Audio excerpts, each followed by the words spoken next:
Zoe Morrison set her mother's latest letter on the edge of the stove and watched the wax seal soften before she broke it, because warm wax opened cleanly, and she did not care to hear the crack. Steam rose from 3 iron pots behind her. Onions sweated in shallow pans, and damp coal gave the kitchen walls their familiar dark sheen. The cuffs of her dress, once trimmed for drawing rooms in Mayfair, smelled of broth and ash. She preferred it. Perfume had always announced her before she spoke. This smell meant she had already worked. She stood at the scarred prep table with her ledger open, one hand on the page where flour, lamp oil and turnips had been reduced to columns of worry, and read her mother's careful hand without moving her mouth. Return this week. Your refusal has gone far enough. Mr. Halbridge is prepared to overlook your conduct.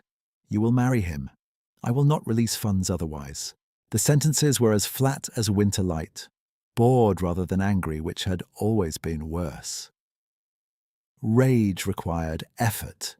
Indifference was policy. Miss Clara Beale, who managed the shelter's laundry and most of its practical miracles, passed behind her with a basket of mending and paused when she saw the envelope. "Another invitation to your triumphal return?" Clara asked. Zoe folded the letter into quarters with clean corners and slipped it beneath the ledger. "A family memorandum." Clara set the basket down and tied her apron tighter. "Then your family should be informed that the north dormitory windows still need caulking. If they are distributing memoranda, I have one." That made Zoe breathe out once, almost a laugh. "I shall add it to the correspondence."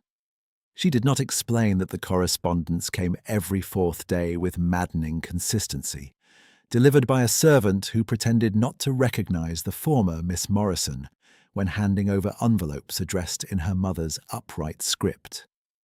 She did not explain that she had already signed away her allowance in a solicitor's office 6 weeks earlier, had placed her key to the Mayfair townhouse on the polished desk without asking if she might keep it, and had walked out with one valise that carried 2 plain dresses, a prayer book, and a brooch she had not yet decided to sell.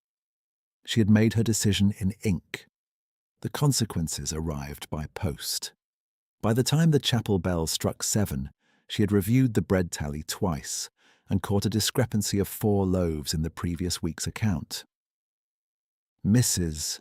Hargreaves, the shelter superintendent, accepted the correction with a brisk nod and no sentiment. "You were right to challenge the invoice," she said. "Bennett's boy has begun to round upward." "He has begun to steal in fractions," Zoe replied. Mrs. Hargreaves glanced toward the dining hall where women were settling children at long tables. "Can you visit Bennett before noon? If he loses this account, he may become honest for someone else." "I can go now." "Eat first." Zoe reached for her cloak. "I will eat after." Mrs. Hargreaves, who missed little and forgave less, watched her for a beat that felt like inspection. "You are becoming very efficient at postponement, Miss Morrison." "Efficiency is all I can currently afford." That earned a thin, unwilling smile. "Take Clara with you. She frightens tradesmen." "Gladly," Clara said from the doorway, already in her bonnet. The morning streets beyond street. Bartholomew's were wet with yesterday's cart tracks and lined with shuttered shop fronts that opened one by one as London shook itself awake. Zoe and Clara moved quickly, skirts lifted clear of the worst mud, ledger tucked under Zoe's arm like a shield. At Bennett's they secured a corrected price on root vegetables, and at the fishmonger, Clara won an extra basket of bones for stock by accusing him of charging widows as if they were dukes. It was, Zoe reflected, one of Clara's finer performances. The dressmaker's lane lay only 2 streets over. Zoe had no intention of stopping, and yet, when they turned the corner, she saw, in the window of Madame Voss, a row of winter cloaks she recognized from fittings months ago, in colours once selected for her by a mother who believed affection looked best in expensive fabric. She kept walking until a young assistant stepped out, wringing her hands. "Miss Morrison, pardon, miss." The girl dipped a rushed curtsy, cheeks flushed. "Madame asked me to speak if you passed." Clara stopped. Zoe did not. "Speak then," Zoe said. The girl swallowed. "Your account is closed. We cannot extend new credit. Madame says the instruction came from your family office and must be observed." "My family office," Zoe repeated. "Yes, miss. We were told all bills under your name are to be denied unless approved by Mrs. Lenora Morrison directly." The lane seemed to narrow around the words. Carriages moved behind them. Someone laughed from a tea room. A gentleman stepped around a puddle without looking at any of them. Zoe turned to face the girl fully and gave her the mercy of composure. "You have delivered the message accurately. Thank you." The girl looked relieved and guilty in equal measure. "Madame said she is sorry." "She need not be." Zoe inclined her head once and resumed walking. Clara caught up after 2 steps, fuming openly. "She will close your gloves next," Clara said. "Then your bonnet maker, then the chemist, then the bookseller if she can find him." "She can find everyone." "And all this to force you into a drawing room with that investor ox." "Mr. Halbridge," Zoe said, as if naming him reduced him. Clara made a sound of disgust. "He stared at your neck at supper and called it admiration." Zoe adjusted the ledger beneath her arm. "He called it strategy. My mother called it prudence." They returned to the shelter before noon with parcels and damp hems. In the vestibule, a stack of newspapers sat on the narrow table where donations were sorted. Zoe recognized the folded society page from the Chronicle before she touched it. She had learned over the past month that humiliation could arrive in public print as efficiently as in private letters. She opened to the short column of notices and found her surname in the 3rd line. Miss Z. Morrison, previously connected with the Morrison trading family, continues her eccentric residence among charitable institutions. Sources suggest the arrangement reflects personal unsuitability rather than principle. Unsuitable. A single word, compact and useful, doing the work of a paragraph. It released everyone else from the obligation to ask questions. Clara leaned over her shoulder, read it, and swore under her breath with enough force that 2 children near the coat pegs turned and stared. Clara immediately gave them each a toffee from her pocket and sent them onward. Zoe folded the page and placed it beneath the morning letter in her ledger. Evidence stacked atop evidence. "Please do not quarrel with a newspaper vendor on my behalf," she said quietly. "I make no promises." "In that case, quarrel after supper. We still require lentils."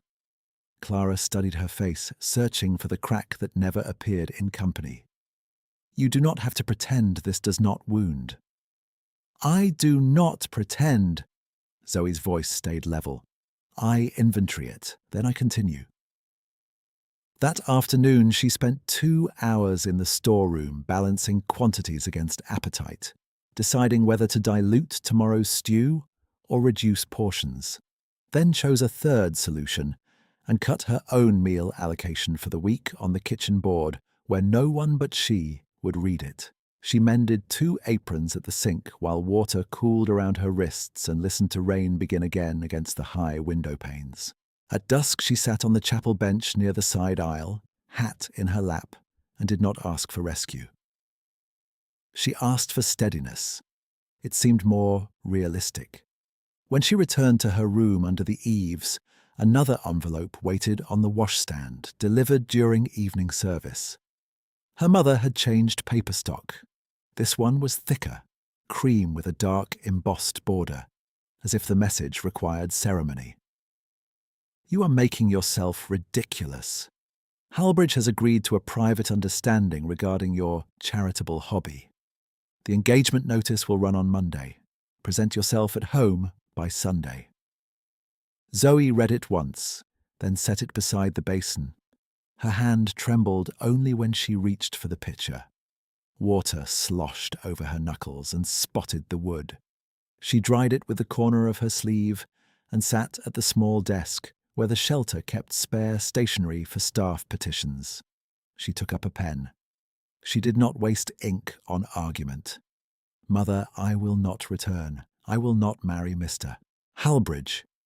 I have resigned all claim to your allowance and will not seek reinstatement. Do not publish my name in connection with any arrangement.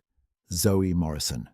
She sanded the page, folded it, and addressed it in a hand, so even that no one reading it would know her pulse had gone hard and fast in her throat while she wrote. Sunday brought no peace, and Monday brought exactly what Lenora had promised. The engagement notice appeared in 2 papers by noon, phrased as a near certainty awaiting formal consent, which society would interpret as consent already obtained. By evening, 3 donors had sent polite inquiries to Mrs. Hargreaves, asking whether the shelter intended to retain an administrator whose private affairs invited comment. Mrs. Hargreaves placed the letters on Zoe's desk without softening them. I will answer these, Zoe said. You will draft answers, Mrs. Hargreaves corrected. I will sign them. You are not on trial in my office. Zoe looked up. Mrs. Hargreaves met her gaze with practical ferocity. Are you, in fact, engaged? The older woman asked. No. Then I suggest we proceed as if facts matter. The words settled in Zoe's chest more heavily than comfort, more usefully than sympathy.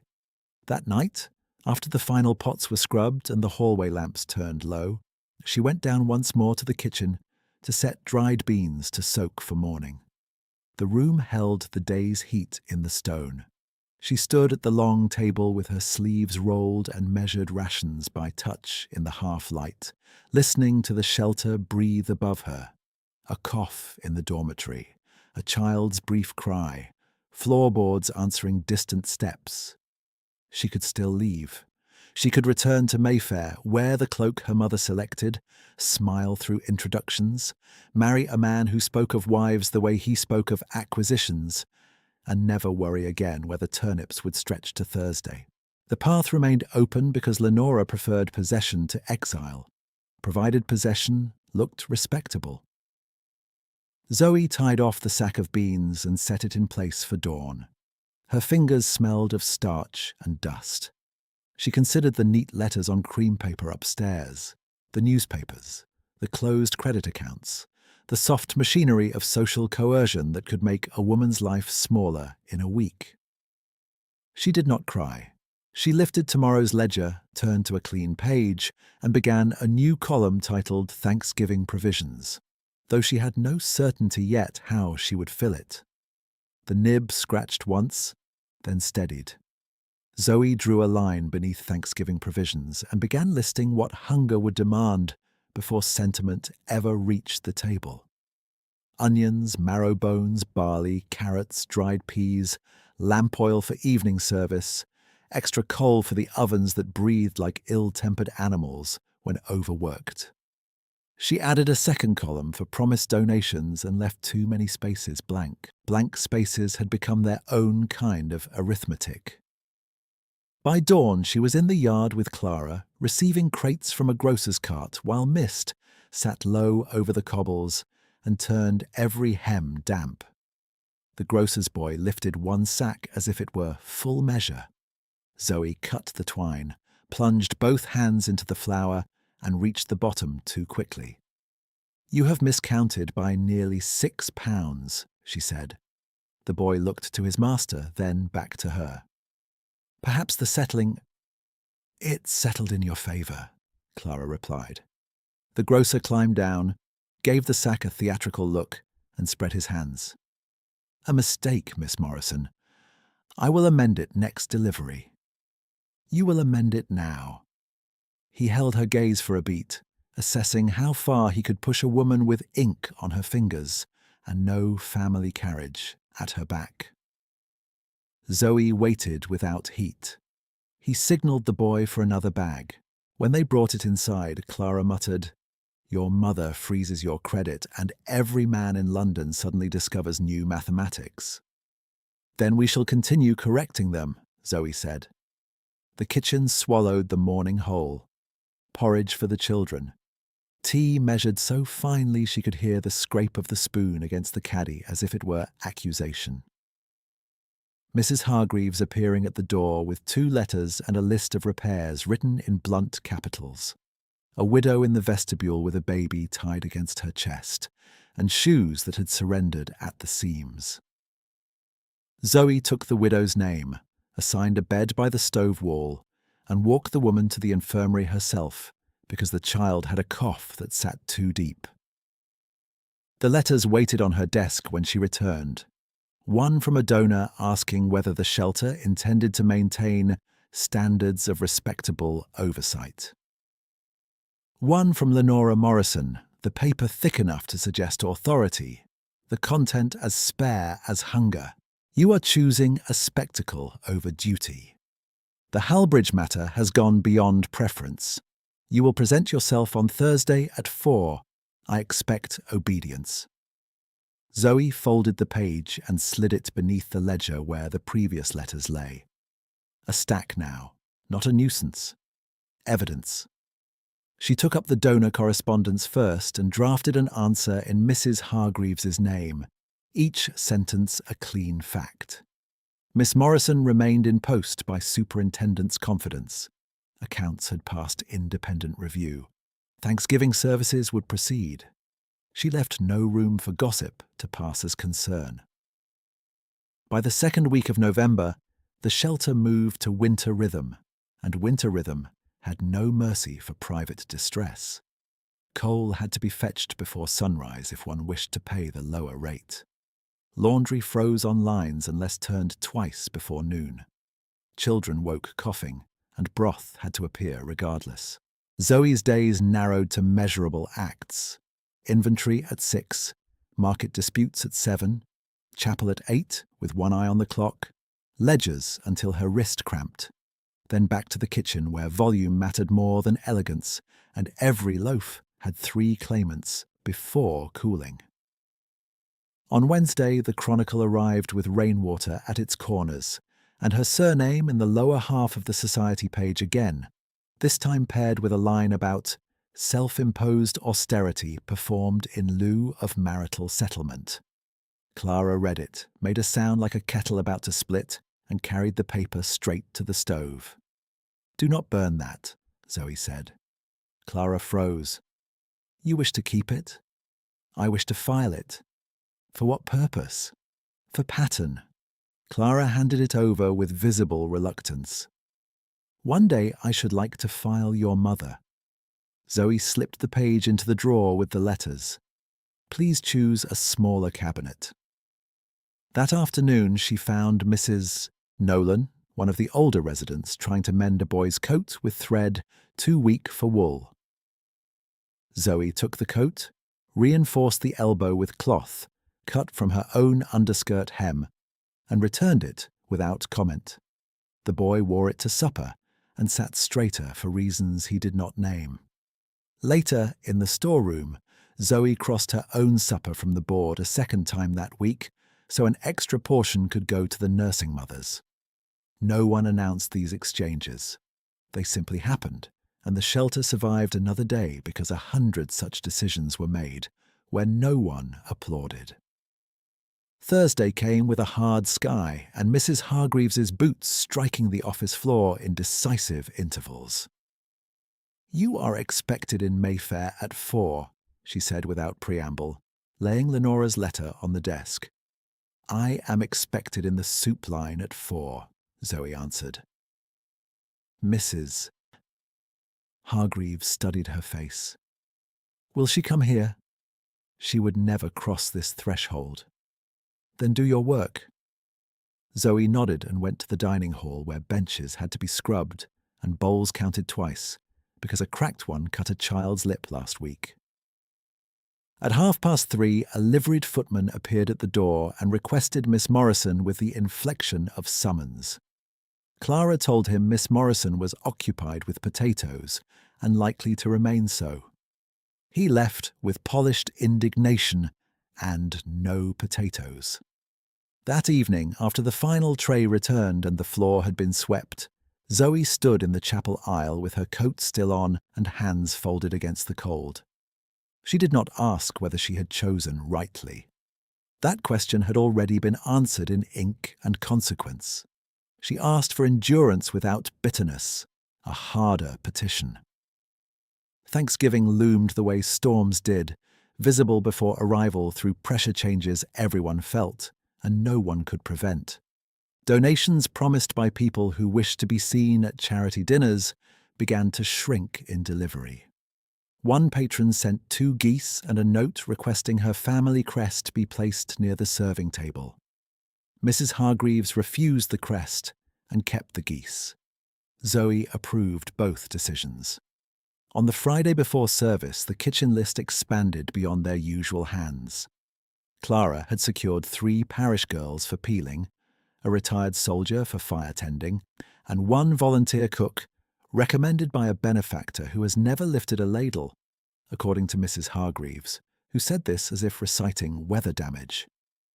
"He arrives at 6 tomorrow," she added. "If he is decorative, send him home. If he can work, keep him." "I will assess and assign," Zoe said. "Eat while you assess." "I shall try." Mrs. Hargreaves gave her a look that suggested she did not believe in shall. Saturday morning began with a door that would not latch, 2 sacks of turnips gone soft at the root, and a child in tears because her ribbon had fallen into the wash boiler. Zoe found a substitute ribbon, cut away the ruined parts of the turnips and wedged the door with folded cardboard until the hinge could be repaired. At 6 exactly, while steam clouded the high panes and Clara shouted for more hot water, a man stepped into the kitchen in a plain dark coat, dusted with flour. Sleeves turned to reveal forearms marked by old burns and new work. His eyes were grey, not pale, steady. "Mr. Reed?" Zoe asked. He inclined his head. "Elias Reed. I was told to report to Miss Morrison." "You have found her." She handed him an apron and pointed to the prep table where the worst knives lived in a chipped crock. "Can you break down 12 cabbages, 6 stones of onions, and 2 crates of carrots before 8? "Yes." "No speeches, then." Clara dropped the knife crock in front of him with a clatter. "Use these if you have offended heaven." He looked at the blades, selected the least ruined, and began, without comment. His movements were efficient but not hurried, each cut exact even with steel that dragged. Within minutes the onions lay in clean crescents, uniform enough that Zoe paused beside the stove and watched once, then looked away as if she had not. The morning gathered velocity. 2 volunteers failed to arrive. The soldier tending fires turned out to be generous with stories and stingy with coal. A pot of stock caught at the bottom when a girl forgot to stir. Zoe moved from station to station with the ledger tucked under one arm and a spoon in her other hand, correcting salt, reallocating flour, shifting labour as bodies tired. Reed did not ask where to stand. He noted the flow and stepped into gaps before she pointed. When the boy from Bennett's brought late bread and waited for reprimand, Reed lifted the crate from him first, checked the loaves, and set the worst ones aside for pudding before Zoe reached the table. When the stove latch gave way under heat, he knelt, tightened the hinge with a spoon handle and a nail pulled from a crate, and had the door seated again before Clara finished cursing the manufacturer. Near noon, with the first service still an hour away, Zoe reached for the iron stockpot to shift it off direct flame. The handle was hotter than it should have been. Heat flashed across her wrist, and she set the pot down too fast, jaw tightening against the sting. She turned for a cloth, Reed was already there, holding a strip of linen soaked in cool water. "Your arm," he said. "It is minor." Even so. He wrapped the linen once, firm and careful, then stepped back the distance propriety required. "You are allowed to sit for 1 minute, Miss Morrison." The sentence was formal, almost severe. It did not sound like pity. It sounded like instruction from someone accustomed to being obeyed and equally accustomed to remaining unthanked. "I have no spare minute," she said. "Then take 30 seconds. A pause. I will watch the stock." Clara, passing with a tray of bread ends, halted just long enough to glance between them. "He is correct, for once. Sit, or I shall report you to yourself." Zoe sat on the edge of the flour bin because arguing would spend more strength than surrender. Reed turned back to the stove. Steam rose around him. He tasted the broth with 1 spoon, added pepper with 2 fingers and no measurement, and moved the pot 1 inch off-center to calm the boil. The adjustment was small, the effect immediate. When her 30 seconds ended, Zoe stood. "Thank you, Mr. Reed." He met her gaze only briefly. "We are behind on carrots." "Then we should continue." They did. Through first service and second, through the afternoon wave when parish families arrived with polite hunger and tried not to look it in the eye, through the evening trays prepared for those too ill to leave cots. Reed remained in the hottest corner without complaint, accepted instructions from women who outranked him in this room, and spoke only when speech altered outcomes. At dusk, as the last bowls were stacked and the floor slick with the day's labour, Zoe found him at the sink, sharpening one of the ruined knives against stone he had brought in his own pocket. "You need not repair our failures," she said. He tested the edge with his thumb.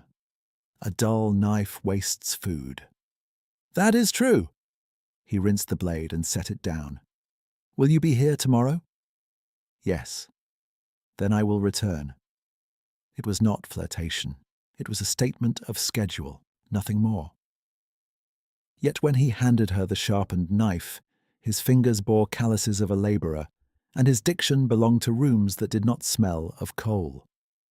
Zoe noticed both, filed both, and asked no questions.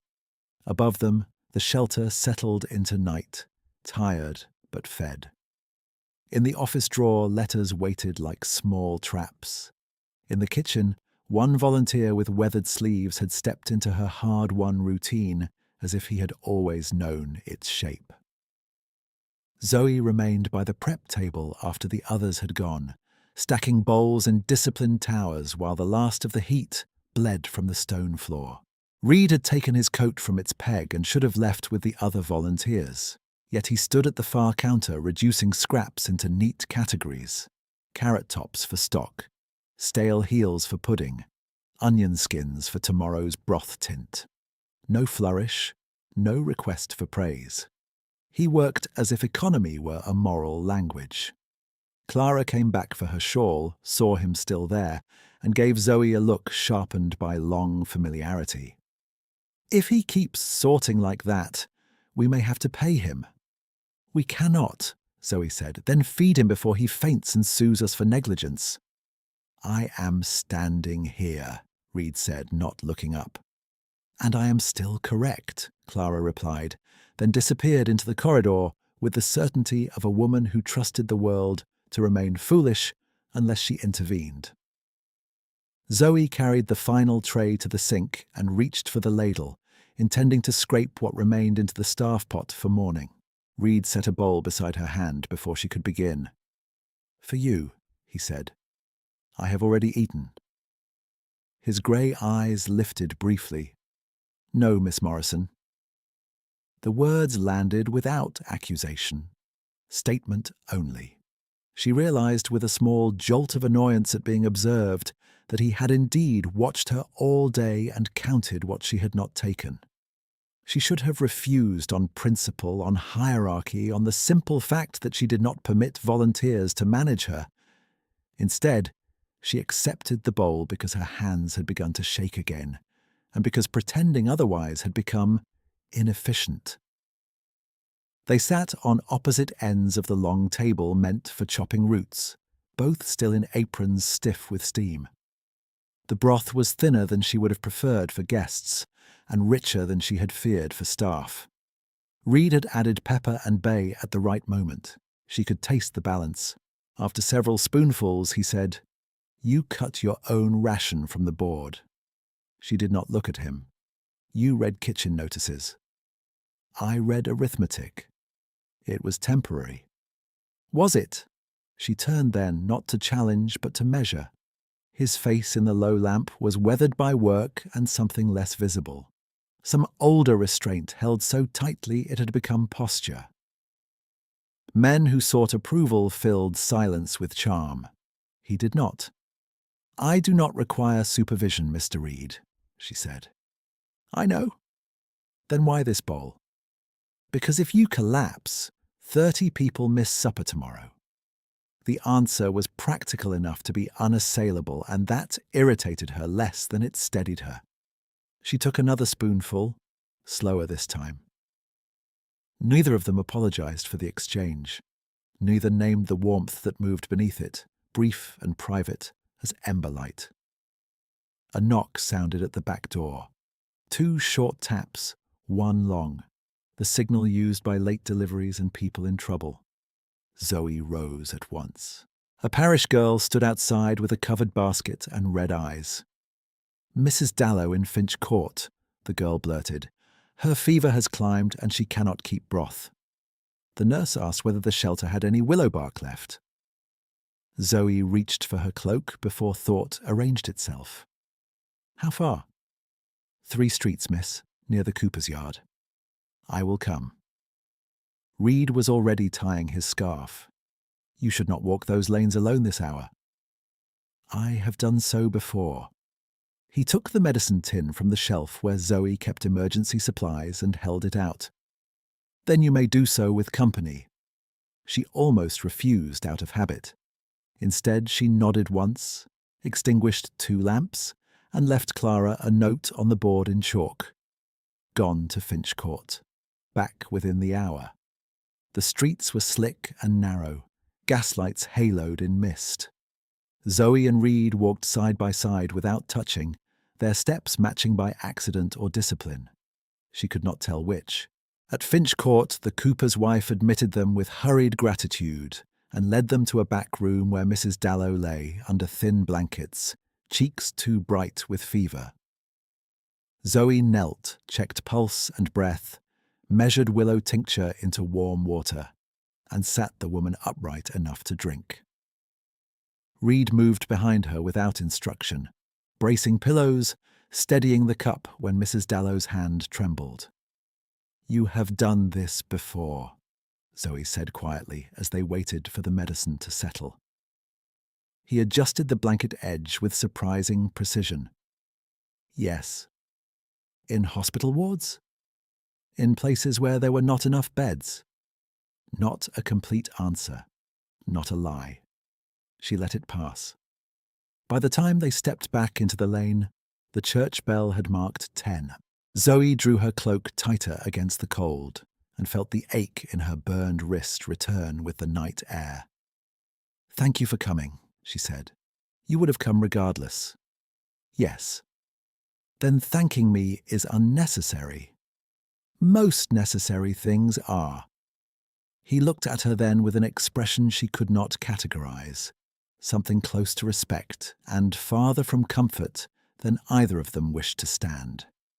He inclined his head as though accepting a formal introduction. "Good night, Miss Morrison." "Good night, Mr. Reed." He turned toward the south streets. She returned to St. Bartholomew's with the empty medicine vial in her pocket and the sense that a boundary had shifted by less than an inch. By the following Tuesday, the kitchen had absorbed him into its machinery so completely that newer volunteers asked him where ladles were kept and waited for his answer before seeking Zoe's. She corrected that hierarchy once, then stopped correcting it when she realized he always redirected final decisions back to her, with deliberate care. At dawn market, he walked 2 steps behind her, carrying baskets while she argued prices. When a butcher attempted to pass off gristle as soup bone, Reed said nothing until the man insisted the cut was standard. Then he took the knife, trimmed one edge in a single clean motion, and held up the waist. "Standard for dogs," he said. The butcher stared, recalculated, and replaced half the order without another word. Zoe pretended not to smile as she entered the corrected price in her book. At Tanner's produce stall, old Mr. Tanner squinted at Reed over a mound of parsnips. "You again," he said, with the rough affection reserved for familiar adversaries. "Still buying bruised pears and calling it rescue?" "Still overcharging widows and calling it weather," Reed replied. Tanner barked a laugh and dropped an extra sack of potatoes into their cart. "For the shelter. Do not look grateful. It spoils your face." Zoe paused with her pencil above the ledger. This was not the first supplier to greet Reed as if they had years of unfinished arguments behind them. Yet she had never seen him in these markets before this week. London was large, she told herself. Men could have histories in streets she did not walk. Even so, she noted the pattern and moved on. Back at St. Bartholomew's, he took the worst produce and made it serviceable with an efficiency that felt almost theatrical in its restraint. Pears near ruin became compote for the children. Tough greens softened into broth with cider vinegar she had forgotten they still possessed. A cracked wheel of cheese turned into sauce for barley instead of waste for rats. He never announced these salvations. He left them simmering and stepped to the next task. 3 days passed before the stove latch failed again under full heat. Zoe reached for tools and found Reed already on one knee, sleeves rolled, a strip of copper in his palm. "Where did you get that?" she asked.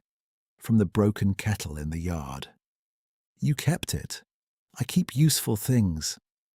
He fit the copper into place, tightened the hinge, and tested the door. The latch closed with a firm click it had never had, not even when new. Clara, passing with flour to her elbows, stopped and whistled softly. "If you ever abandon cooking, Mr. Reed," she said, "I shall marry you to the boiler." He actually smiled, quick and startling. It transformed his face from guarded to almost boyish, from hired pair of hands to man with mischief he rarely permitted. The smile was gone before Zoe could decide what to do with it. Sunday broth service brought veterans from the parish hall, men who wore their old regiments in posture if not in coat. Zoe ladled while Clara managed bread, and Reed worked the far station where cups were refilled. Midway through the line, a broad-shouldered man with a cane halted, staring at Reed as if memory had stepped out of fog. "Well, I will be," the man said. "Reed, thought you had gone respectable." Reed's expression did not alter. "Good afternoon, Sergeant Hale." "Sergeant," he says. "Listen to him." Hale grinned and tapped his cane against Reed's boot. "You still hold a knife like command staff. Knew it then. Know it now." Zoe watched Reed hand the man an extra roll with the ease of long acquaintance. "You still complain before eating," Reed replied. "Only because it improves digestion." Hale moved on, still chuckling. 2 more veterans greeted Reed by name before service ended, each with the same unstudied familiarity, each with some fragment of prior life that did not align neatly with the volunteer who had arrived with flour on his coat and no story offered. That evening, while entering totals in the office, Zoe found herself writing his name in the margin beside inventory notes. "Mr. Reed, supplier deference, knows ward care, veterans know him." She stared at the line for a long moment, then drew one clean stroke through it. She had no claim to his history. He had asked nothing of hers beyond competence. Late November pressed harder. Coal invoices rose. A donor delayed payment with a polite excuse about travel. Lenora's letters continued with metronomic precision, each one colder than the last, and Zoe filed them in the locked drawer without reply. Work did not pause for family warfare conducted in cream paper. One rain-heavy afternoon, a carriage with dark lacquer and discreet crestwork stopped at the alley mouth behind the shelter, out of place among carts and refuse barrels. Zoe noticed it while carrying turnip peels to the bin. The coachman remained rigid on the box, gloved and patient. No one descended. After several minutes, Reed emerged into the alley to shake flour from a cloth. He glanced once at the carriage, gave a minimal nod, and returned inside without breaking stride. Zoe stood very still with the peel bucket in her hands. Carriages from titled districts did not wait in alleys for men who sharpened donated knives. She told herself it could be a wrong turn, a private errand, an employer reclaiming a servant. Yet when she went back in, Reed was at the prep table peeling carrots with deliberate calm, as if no polished vehicle had waited for his acknowledgement, like a command. She set the bucket down. "Were you expecting someone?" "No." "A carriage waited for you." "It waited in the alley." "That is not an answer." He met her gaze. "It is the only one I can offer." Formal, closed, not unkind. She considered pressing further and chose against it, the same way she chose against wasting flour. Questions had costs. So did silence. She turned to the ledger and assigned him 2 additional crates to cut. By the first week of December, she had learned the cadence of his footsteps on the kitchen stones and the particular way he tied apron strings with one pull, efficient and exact. She had learned he never took the largest portion, never left before the last pot was set to soak, and never stepped into authority where she had not granted it. She had learned, too, that his hands carried old scars not made by kitchens alone, and that sometimes he paused at the chapel door after evening service, as if deciding whether to enter, then return to the scullery instead. On Thursday, just before dusk, Mrs. Hargreaves summoned Zoe to the vestibule where 3 new donation crates had arrived without card or crest, each stamped only with a supplier's mark from Covent Garden. Inside lay winter apples, split peas, and 2 full sacks of flour finer than anything they could afford. The porter said payment had been settled in advance by a gentleman who declined to give a name. Zoe signed the receipt, then carried it straight to the kitchen. Reed was at the sink, sleeves wet, stacking pans. "Did you order these?" she asked, handing him the docket. He dried his hands and read it once. "No. You know the supplier." "I know most suppliers." She waited. He set the paper down carefully on the counter between them. "If this donation creates an obligation, decline it," he said. "That is not the shelter's practice. Then record it as anonymous and spend it quickly before someone tries to claim credit." She heard beneath the practical advice a fatigue that did not belong to long days alone. Men exhausted by labor moved differently from men exhausted by concealment. She filed that observation where she had filed the others, in the growing private ledger she did not permit herself to name. "We will use it for Sunday service," she said. He nodded. "Good." Clara called for more hot water from the far side of the room. Reed reached for the kettle. Zoe reached at the same moment. Their fingers brushed once against the handle, brief contact through heat and work and shared momentum. Neither pulled away quickly, neither lingered. He released the kettle to her with formal courtesy. "After you, Miss Morrison," he said. She carried it to the stove, set it down, and felt the line of that accidental touch remain with her far longer than propriety allowed. The kettle hissed as she tipped it into the stock pot, and the sound folded back into the room's ordinary clatter. Clara argued with a sack of lentils that had split at the seam. Mrs. Nolan called for clean cloths, Reed had already returned to the sink, sleeves rolled again, as if nothing at all had altered. Zoe opened her ledger and marked the anonymous flower against Sunday service. One careful entry, then another, until the pulse in her wrist steadied. A young man she had not seen before appeared at the kitchen threshold just before evening chapel, thin as a rail and wet through at the shoulders, his cap crushed in his hands. He could not have been more than 19. Reed looked up first. "You are late, Pike," he said. The young man swallowed. "Cart axle broke near Holborn, sir. I ran the rest." "Then breathe," Reed replied. "You have arrived." Zoe glanced between them. "Mr. Reed, is this one of your volunteers?" "He assists at a kitchen I manage elsewhere," Reed said, a fractional pause where another word had almost surfaced. "I asked whether St. Bartholomew's required extra hands this week." Zoe handed the young man an apron. "Can you peel and keep count at once, Mr. Pike?" "Yes, miss." "Then begin with the carrots and report waste honestly. We do not punish honesty here." Pike gave a quick nod and stepped to the far table. He worked with the speed of hunger and the caution of someone accustomed to being dismissed. Twice he looked to Reed for correction. Each time Reed pointed, minimal and exact, then left him to it. By the time chapel bells ended, Pike had turned 2 crates into clean, usable cuts and stacked peelings separately for broth. Clara, not generous with praise, grunted approval. The first cough began in the lower dormitory the next morning, then multiplied by noon into a low chorus that threaded every corridor. Mrs. Hargreaves sent for the parish doctor.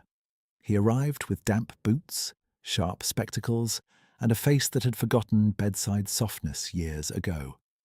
He examined 3 women in the infirmary and 2 staff in the laundry, then met Zoe and Mrs. Hargreaves in the passage with his gloves already in hand. "Fever. Likely from the East Lane boarding house," he said. "You must isolate at once. If kitchen staff are exposed, close hot service for 48 hours. "Close?" "Mrs." Hargreaves repeated, flat as iron. "Unless you prefer 30 people ill instead of 6. Zoe felt the hallway tilt, not from fear, but from arithmetic. 48 hours without hot service meant nursing mothers with no broth, infants with no warm milk, older women shivering through the night because heat and food were one system here, not 2. "What is required to keep service open safely?" she asked. The doctor glanced at her, assessing whether she understood the cost of her own question. "Willow bark, vinegar, clean linens boiled daily, and enough coal to keep separate pots at rolling heat. Also wages for those willing to work the isolation shifts, because most volunteers will not." "I understand." He gave her a short list on folded paper. "You understand the words. We shall see about the means." By dusk, the means had become plain. Their medicine shelf held half a bottle of tincture and 3 clean bandages. Coal was down to 2 days at ordinary use, less if they maintained separate boils for sanitation. 3 parish girls sent apologies through neighbours and did not come. 1 fire tender left before dawn without collecting his pay. Pike remained, grey with worry, peeling in silence at the edge of the room. Near midnight, when the last infirmary tray had gone up and the hallway lamps were trimmed low, Zoe found him in the scullery, scrubbing pots with numb fingers. "You should sleep, Mr. Pike," she said. He kept his eyes on the basin. "If the shelter closes service, I lose this week's wages." "We have not closed." He hesitated, then spoke too quickly, as if words might be withdrawn, if not spent at once. "Mr. Reed hired me when no one else would. If I do not send money home by Monday, my sisters cannot keep their room. I am not asking for favour, miss. If I am turned out over fever." "You are not turned out," Zoe said. He nodded, but his hands did not slow. She saw then what she had missed in the rush. Sleeves let out twice at the cuff, boots patched with twine, the raw place at his thumb where knife work had rubbed through skin. Not a child. Still too young to carry this much consequence without shaking. When she returned to her room under the eaves, she opened the valise she had never fully unpacked. 2 plain dresses, prayer book, gloves with worn fingers. At the bottom, wrapped in linen, the brooch her grandmother had pinned to her collar the day Zoe first came out into society. Sapphire chips set in tarnished silver, too modest for Lenora's taste, and therefore the only heirloom not already claimed. Zoe held it in her palm until the metal warmed. At dawn, she went out by the side door before Clara came down, brooch in her pocket and the doctor's list folded in her glove. The pawnbroker on Red Lantern Street had a bell that rang once and then stuck. He looked up from his stool, took in her plain coat and prepared his dismissive expression. It faded when she opened her hand. "I require immediate payment," Zoe said. "No family account, cash only." He turned the brooch under a loop. "Decent stones, sentimental piece." "Price, please." He named a sum meant to insult. Zoe met his gaze without blinking. "You may offer that to someone with no alternatives," she said. "I have alternatives." He named a better number. She shook her head. He named a third. She extended her hand. He counted notes onto the counter. "Name for the ticket?" She looked at the ledger-thin line of ink ready under his pen and gave him the one name her mother had never bothered to remember, the one from her nursemaid who taught her to add columns before she learned French verbs. "Jane Grey," she said. She took the cash, folded the ticket, then fed the ticket to the stove in his shop before she walked out. No evidence left to be reclaimed, no thread leading back through Morrison credit offices. On the next street, she bought willow bark, vinegar, and cloth from 3 different vendors so no single merchant could refuse on instruction. She paid a coal man in advance for an unscheduled delivery and made him sign the shelter docket before she let him unload. By the time she returned, her skirts were damp to the knee and her fingers smelled of burlap and iron coin. Clara met her at the kitchen door, eyes narrowing at the bundles. "Where did this come from?" "Anonymous emergency fund," Zoe replied, setting the parcels down. "Record it under miscellaneous relief." Clara studied her face, then the empty place at Zoe's throat where the brooch had once sat for formal calls. Clara said nothing. She only reached for the coal tally and began writing. They worked through that day and into the next night under a regimen that felt military in its precision. Separate ladles, separate cloths, boil, scrub, boil again. Zoe took the isolation station herself when 2 staff refused it. She carried trays to fever rooms, changed linens with vinegar-stung hands, and returned downstairs to rebalance the supper line before anyone could claim one duty excused her from the other. Her burned wrist reopened under steam, and she wrapped it tighter, then kept moving. Reed asked no direct questions about the new supplies. He watched. Late on the second night, when most of the shelter slept and Pike had fallen briefly against a flour sack between shifts, Zoe stood at the stove reducing broth for the infirmary. The kitchen lamps had burned low enough to turn corners into shadow. From the scullery doorway, she felt Reed's presence before she heard him. "You sold something," he said. She did not turn. "We required medicine." "That was not my question." "It is the only answer that concerns this kitchen." Silence stretched, not hostile, simply full. She could hear Pike's breathing where he slept, could hear rain beginning again at the high panes. Reed stepped closer, no more than a pace. "He is my responsibility," he said quietly, nodding toward the sleeping assistant. "You should not have borne his wages." Zoe skimmed foam from the broth with a practiced hand. "He is on our floor. That makes him ours." "Miss Morrison," "Mr. Reed." She set the spoon down and faced him. If you wish to repay the sum, add it to next month's coal account and call it anonymous. If you wish to argue, do so after service. At present, the broth is reducing too quickly. His eyes held hers for a long beat, grey and intent, and in them she saw something she had not expected. Not gratitude performed for courtesy, not affront at being overruled. Recognition, clean and unmistakable. He inclined his head once. "As you direct." She turned back to the stove. At the edge of her vision, she saw him remain in the doorway a moment longer, then cross to Pike and drape a folded blanket over the boy's shoulders before returning to his station. 3 days passed before the doctor declared the fever contained. No closure order, no kitchen shutdown. The women in isolation improved.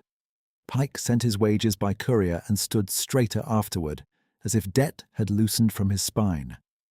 Zoe entered every expense in the ledger under relief fund and left no line that pointed back to Jane Grey or a tarnished silver brooch. Thanksgiving week arrived under a brittle sky and a rush of civic benevolence that always came with polished boots. The charity committee requested St. Bartholomew's presence at a planning luncheon in a townhouse off Grosvenor Square, where wealthy patrons discussed public mercy over porcelain too thin for daily use. Mrs. Hargreaves declined the invitation and sent Zoe in her place with account summaries and a tray list. "They prefer your handwriting to my opinions," Mrs. Hargreaves said, handing her the packet. "I prefer your opinions to their handwriting." "So do I. Go anyway." By late afternoon, Zoe stood in the servants' corridor outside the committee dining room, balancing a silver tray of teacups because the footman assigned had been called to the front hall.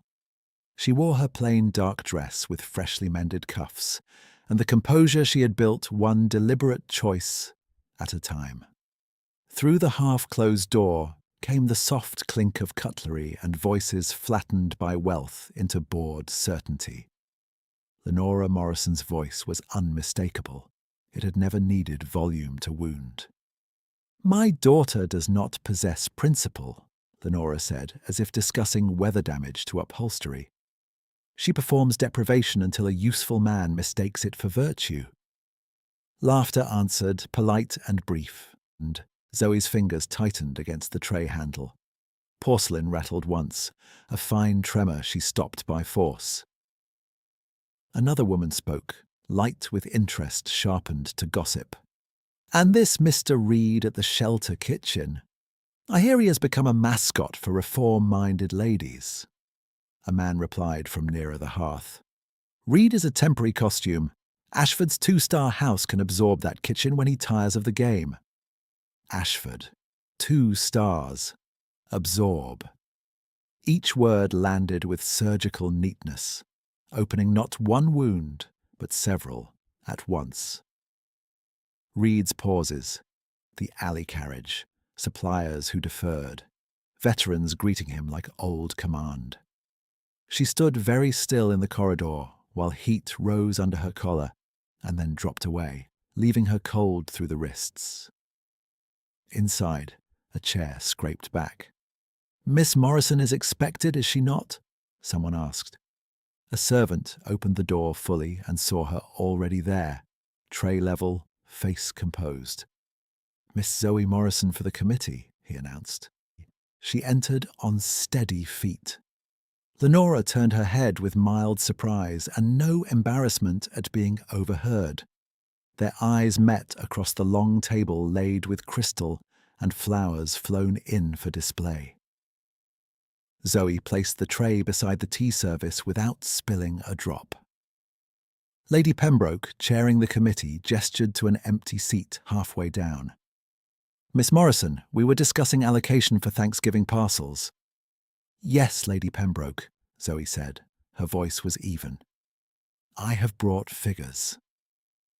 As she distributed copies of the shelter's needs, her hand trembled once at the corner of Lenora's setting, barely enough to stir the spoon.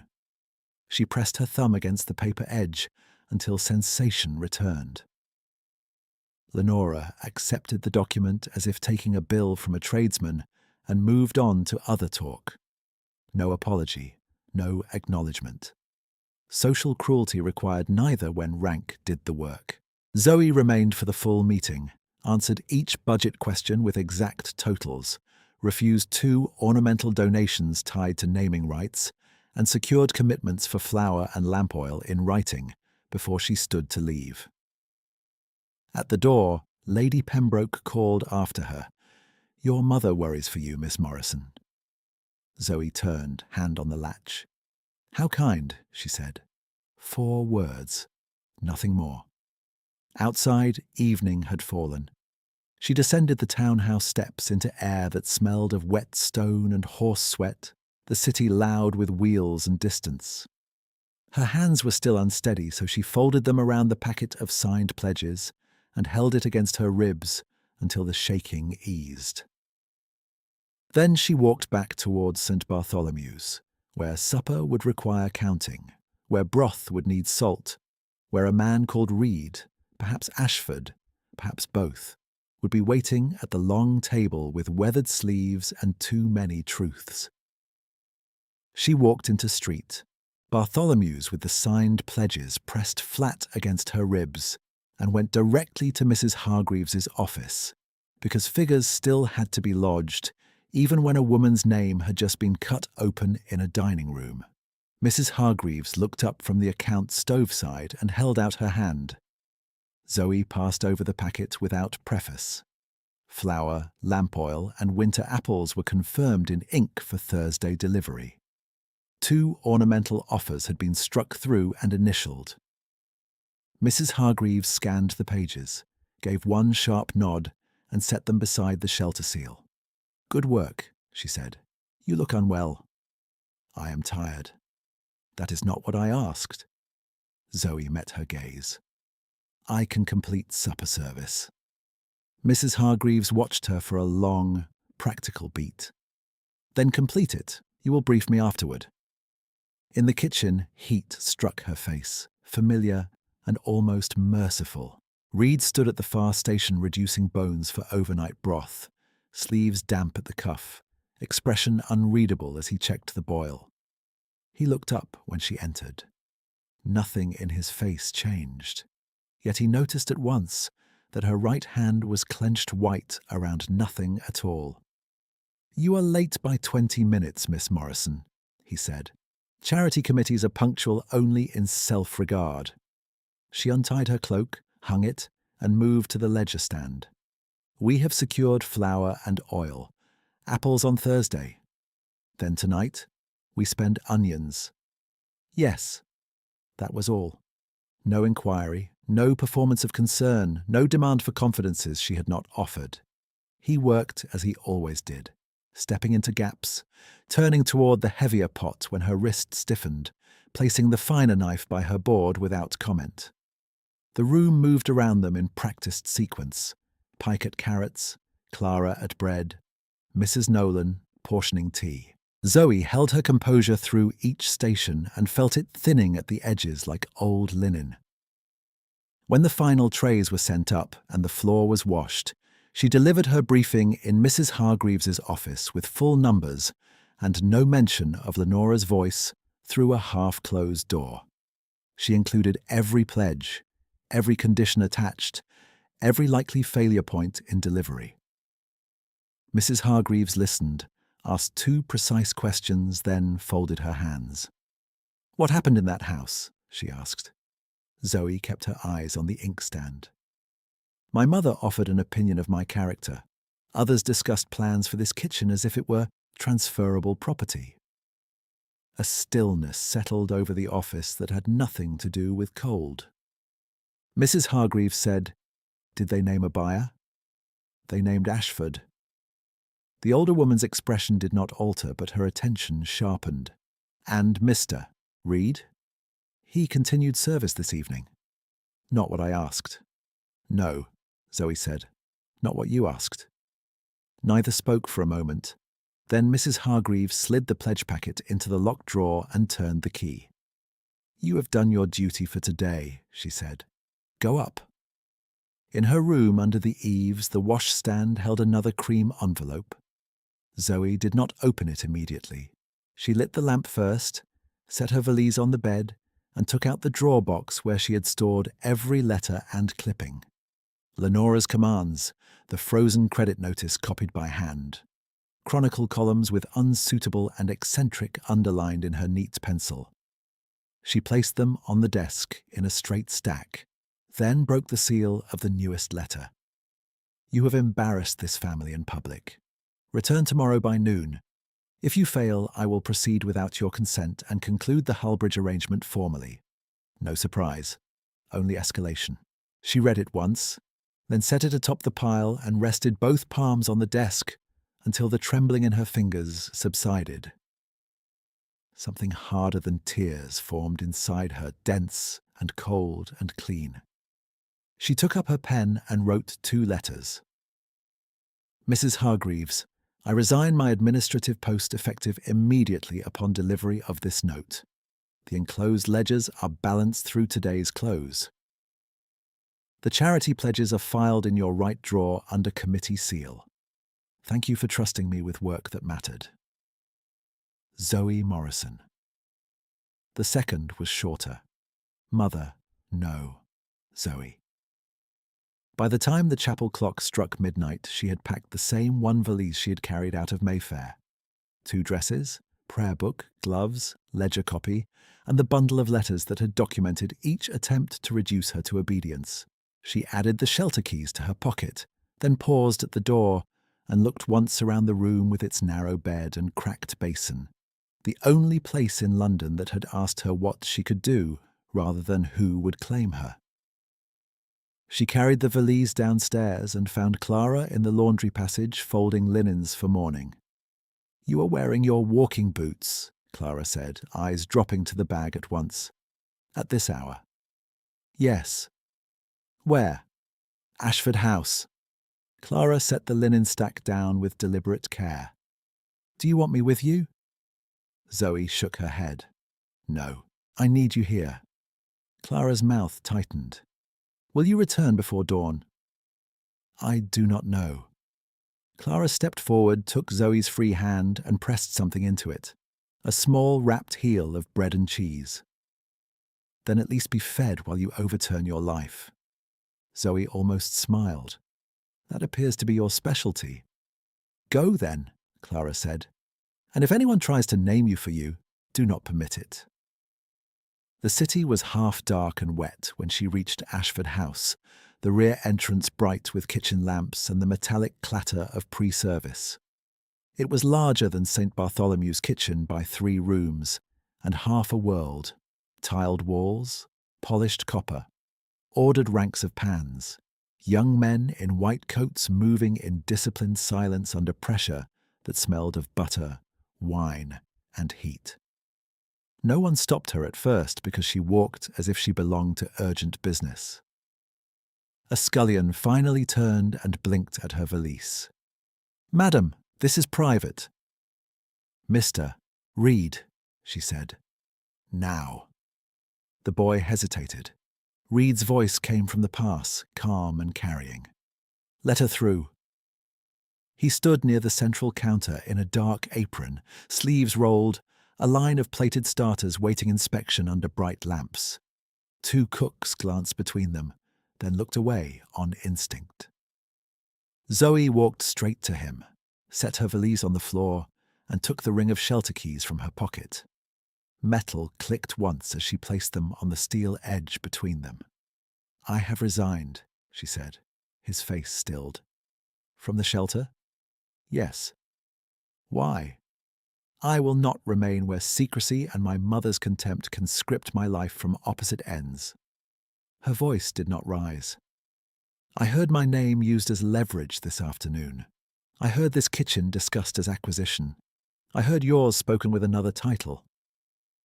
Around them, service noise continued for 4 heartbeats.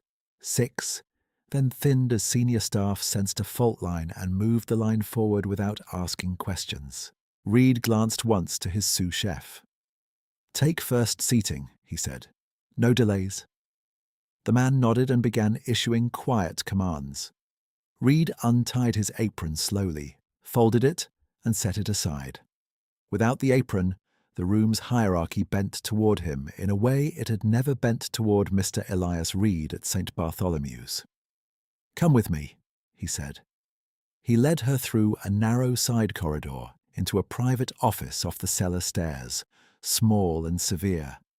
Desk, lamp, lockbox, no ornament except a framed service map on the wall, marked with old route lines. He closed the door, but did not approach her. "I can offer you tea," he said.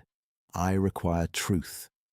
He held her gaze, grey eyes, steady as the day he accepted the worst knives without complaint.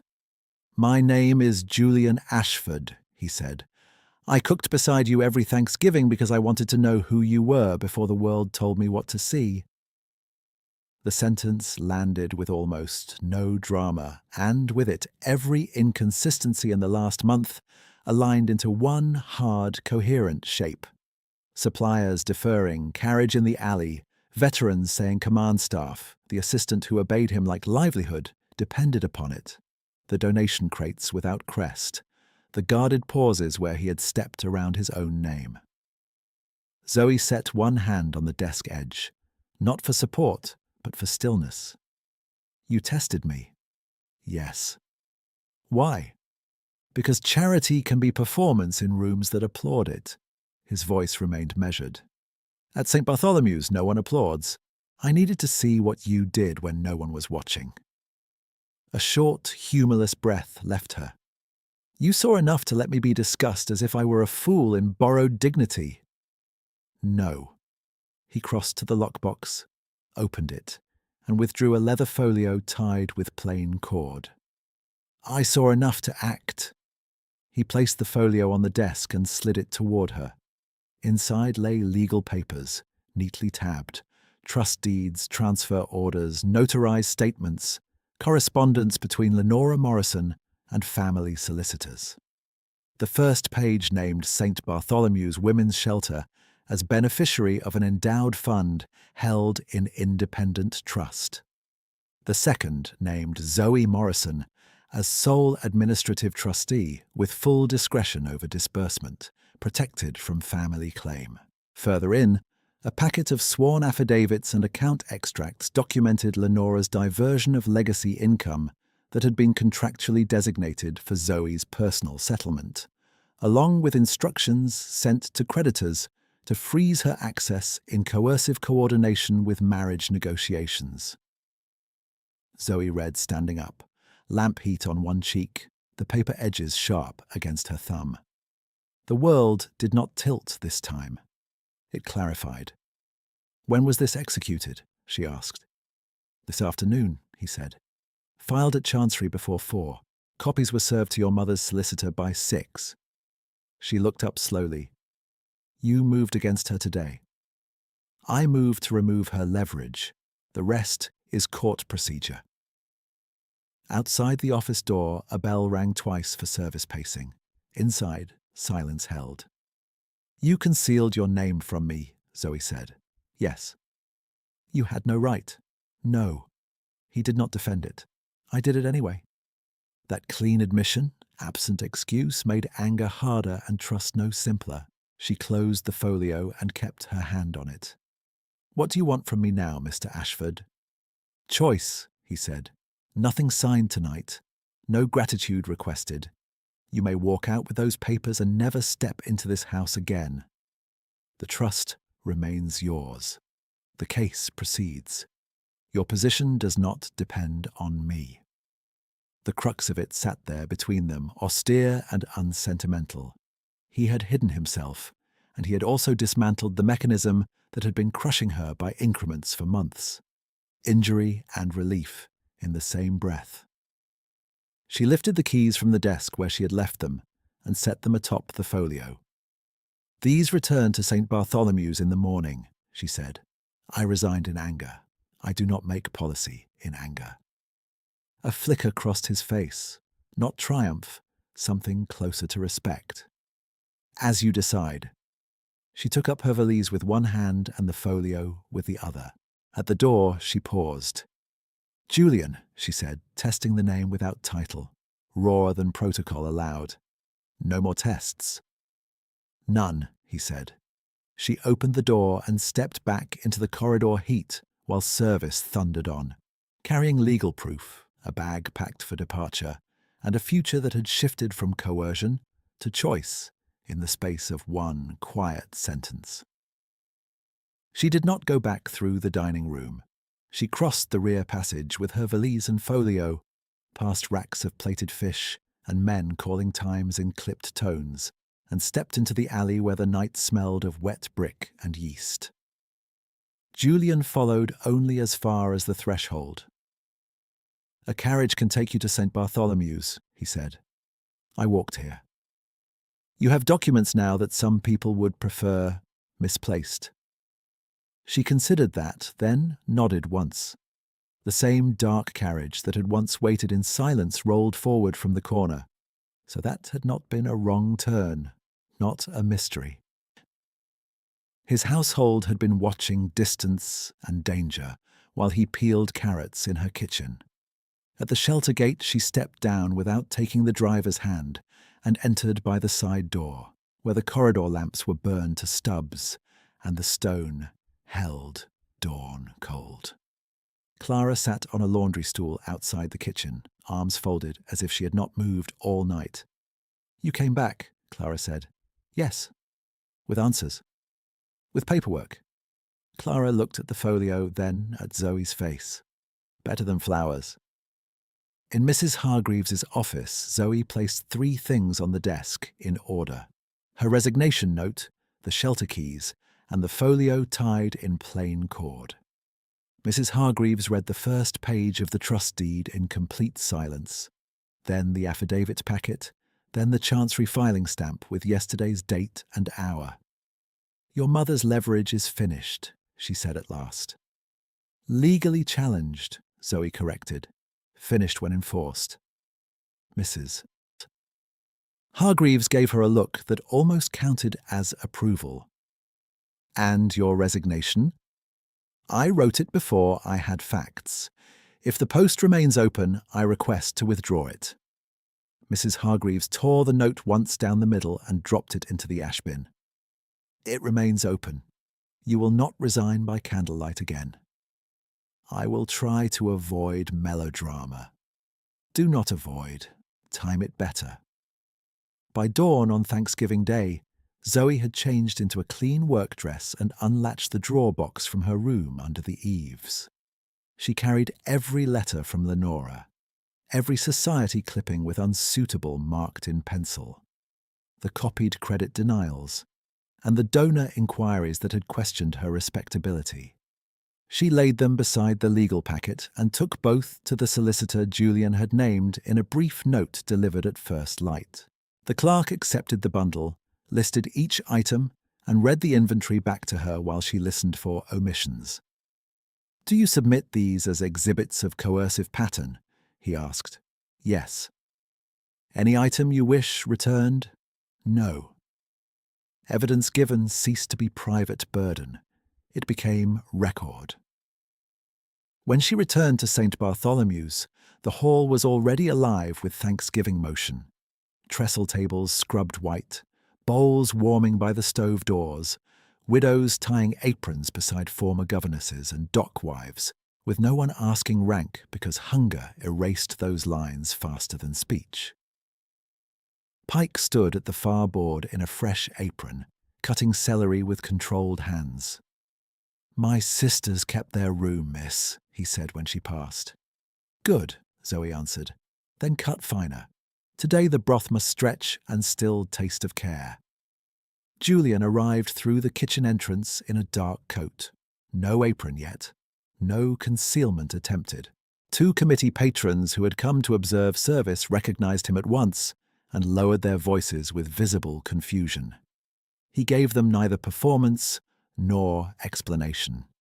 He washed his hands, tied the same plain work apron he had worn for weeks, and took station where the heat was worst.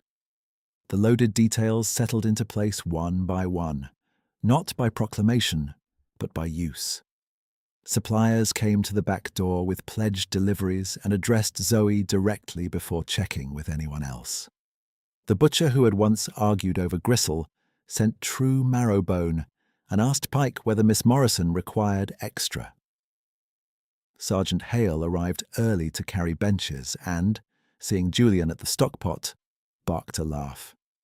"So the rumours were true," Hale said. Knew no ordinary volunteer could command a ladle like that. Julian skimmed foam with unhurried precision. "You knew enough and said little." Hale glanced toward Zoe, then back. She had enough weight on her back, did not need our gossip too.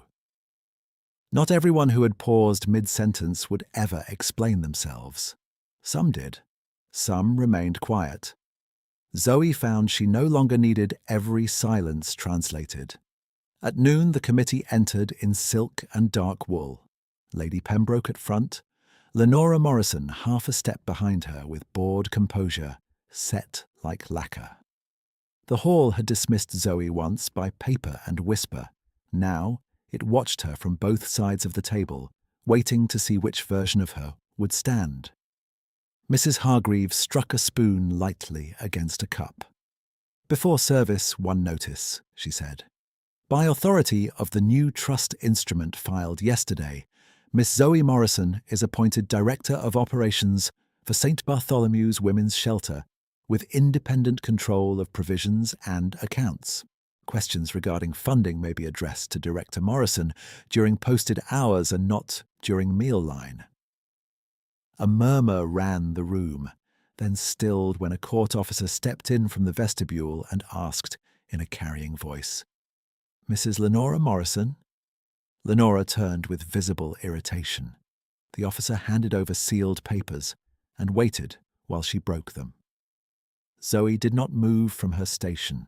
She saw Lenora's eyes travel once, then again, down the first page. Saw the colour leave her mouth while the rest of her face remained composed by effort.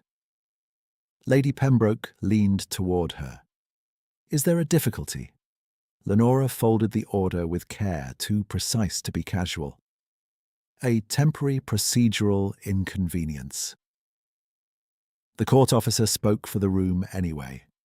By interim order of Chancery, control over Miss Morrison's designated settlement funds and related directives is suspended pending hearing. Any attempt to enforce marital contracts through financial withholding is enjoined. No one laughed. No one rushed to comfort. Society could turn cruel in chorus, but it could also retreat in perfect self-protection when law entered the room. Lenora looked across the tables to Zoe. "You have made a spectacle." Zoe met her gaze and answered in 4 words. "I made a record." Lenora said her daughter's name as though it had become unfamiliar in her mouth. Then she turned to Lady Pembroke, offered a brittle excuse about urgent correspondence, and left the hall, with her gloves still unbuttoned. She was not redeemed. She was removed. Service began at once. Action before feeling, because that was how this place survived. Julian called times for ladles in short, measured phrases. Clara directed seating like a field marshal. Pike carried trays upstairs for those still confined to bed. The fever ward received first bowls, then nursing mothers, then children, then everyone else. Pledged flour became loaves by 2 o'clock. Lamp oil arrived before dusk. Dockets signed and entered. Every external promise now had an outcome attached in ink. During a brief lull, Lady Pembroke approached the pass where Zoe checked portions. "Director Morrison," she said, choosing the title with care, "the committee will issue a correction regarding prior notices." "Submit it in writing," Zoe replied, "and send coal, not adjectives." A faint, chastened smile touched the older woman's mouth. "Yes, coal." By late afternoon, the long tables were filled with steam, bread crusts, and the soft roar of people eating without fear of being turned away. Julian removed his jacket, rolled his sleeves, and served at Zoe's side as if rank had never existed between them. In this room, perhaps it had not. When the final line shortened and Clara physically moved Zoe toward the end bench with a hand at her elbow, Zoe sat at last. Her legs trembled from standing. Her wrists smelled of rosemary and iron. Julian came from the stove with one bowl, set it before her, and remained standing until she looked up. "Director Morrison," he said in formal register, though warmth threaded beneath it, "you are allowed to sit for 1 minute." She almost laughed, then did, once, quiet and real. "Only one? We can negotiate." She took the spoon. "Very well, Julian, 1 minute." He sat beside her, not touching, close enough that shared heat replaced the draft from the hall door. Around them, Clara argued cheerfully with Sergeant Hale over ration sizes. Pike carried fresh tea to Mrs. Nolan, and Mrs. Hargreaves entered totals in the new ledger under the heading Director Morrison had written in her own hand. Zoe tasted the broth. It was balanced the way his always was, precise without display. She turned her head toward him with unhurried certainty, the kind that did not need witness to be true.